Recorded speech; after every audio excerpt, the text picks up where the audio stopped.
Gaude Bidebitako urbiltegian. Bidebitako auzoari ura hornitzen dio. Ura Putzuetako biltegitik dator, Astigarragako tratamentu zentralean ura garbitu ondoren, dau bi basotan edo edukiotzeta banatuta, eta bakoitza 4 metroko altuera daka.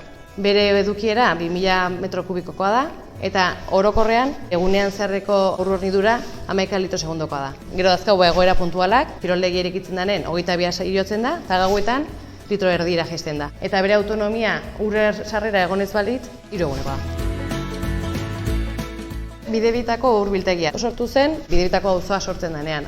Behar bazegoen da behar hornitzeko urbiltegia ereki zen. Batez ere etorreak sortzen direnean. Zer orduan erabilera eta beharra handitu nintzelako. Sartzekeanen ez dugu asimilatzen jaz zuzenen edateko ura dela, oso garbia dela. Orduan, garrantzitsua da instalazioa egoera honean mantentzea, bertako ur kalitatea oso ondo mantentzea. Horretikan muestrak laginak hartzen dira ere kalitatea mantentzeko, eta urtean behin ustu egiten da, bere sedimentazioa garbitzeko eta depositoa ondo mantentzeko. Hiria auzotan daun bezala urbiltegiak ebai.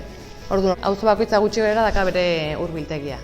Urteetan egin dia lanei esker, begin arten sektorizazio edo elkar lan badakate, eta orduan, behiek arten ebaita, batez ere sarean arazo badakaunean, konexioak daude, eta orduan ur hornidura ziurtatu egiten dugu.